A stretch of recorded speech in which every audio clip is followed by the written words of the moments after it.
Today I am going to be covering the whole statues, flags, racism thing, and I have been putting this video off for a while. And if you're unaware of it, it concerns events that took place in Charlottesville. Google the story, it is deeply unpleasant. It led to over 30 people being injured and one woman being murdered when a white supremacist drove his car into a crowd of people over a protest about a fucking statue. The only irony is that it's a white supremacist using a car in the same manner as ISIS, so that's a good old boy there copying the Muslims. But I've come up with a solution to keep everyone happy about this thing about Civil War statues, and it's this: leave them up so that the people who want them to remain can still see them, but in front of every one of these statues put up a big sign that says, "This is General whoever who lost the American Civil War." And that way everyone who sees it will go, oh, these are the guys who lost, these are the guys who fought on the side of slavery and racial segregation and all that stuff, and then everyone can be happy about it. And as for flying the Confederate flag, let people fly the Confederate flag. I mean, I don't think it should be on government buildings, that is a bit provocative, but if they want to fly it at their home, that's fine. I'll give you an example from the UK.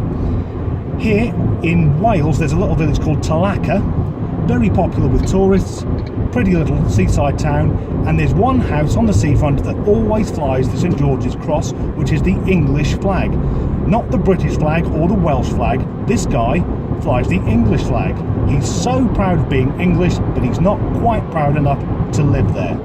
Now, I'm English, and every time I see this, it sort of offends me a bit, because clearly he's doing it to try and get a rise out of the local Welsh population. But in doing so, he's advertising on his house, "I'm a dickhead." That's great. Now everyone knows that bloke's a prat. Also, I used to work with a Scottish guy, and before every England football match, he would fly the opposing country's flag outside his house. And again, it let everyone know this bloke's a wanker, he's trying to wind you up. And I'm not saying that people that fly the Confederate flag are doing so out of racist or wrong means, but it does mean that if you approach the house asking for a donation to help fight sickle cell anemia, you're not going to get a lot of joy there. As for the hate groups themselves, well, you've got the KKK, who used to be scary and now to me are just like fucking pantomime villains. First off, they cover themselves in robes head to toe, just like devout Muslim women. And the robes they wear are actually based on the robes worn by Spanish priests. So these are white supremacists who cover themselves up like Muslims and dress as Spaniards.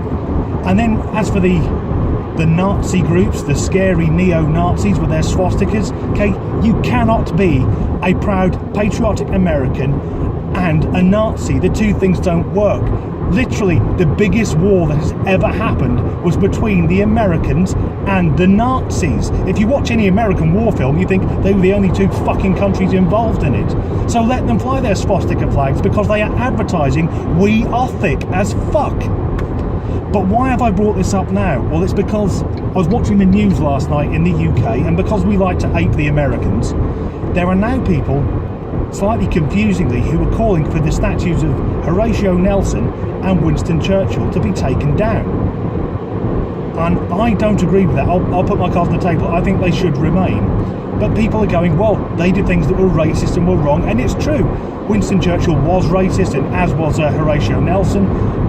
But those statues aren't there because of what they did against people of other races. Those statues are there because of the wars that they fought. Winston Churchill stood up to that nasty Mr. Hitler, and if people think that Winston Churchill was bad, imagine the world if Hitler had won. There wouldn't be any people complaining about the American Civil War, because we'd all be fucking white and blonde.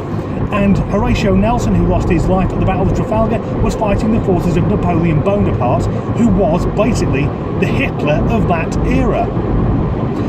And these people on television were banging on about, oh, they did this, they did that, and ignoring all the good things they did. So I'm going to say something very controversial. In Parliament Square, there is a statue of Nelson Mandela, undoubtedly one of the most admirable, inspirational leaders of the 20th century, but he was also a convicted fucking terrorist. So where do you draw the line? And if it's just that oh, slavery, it's not terrorism, it's slavery, that's what we're offended by, then someone had best phone up the fucking Egyptians, tell them to get down them pyramids in the Valley of the Kings, because that's all built by slave labour, as were most of the American railroads. The railways in this country were built by the Irish, who were treated appallingly. Most of the technology used by NASA in the moon landing was developed by the Nazis, who used slave labour. As sad as it is, most of Western civilization is built on the back of slavery, and I don't think we should deny it happened, but we shouldn't scrub it away. We should understand it and move on. And with that in mind, these twats in Charlottesville, the problem is you've got a group of ill-educated fucking Nazis going there for a fight, and then some lefties who admirably want to stand up to it and go and wind them up. What did you expect was going to fucking happen? My advice, for what it's worth, is if you get one of these groups there protesting, just fucking ignore them. It's a protest. When did anything happen because of a fucking protest? The statue has already gone. They're children. Get over it. Let's all just be fucking nice to each other. That was far too fucking serious for me. I'll go back to talking shit tomorrow.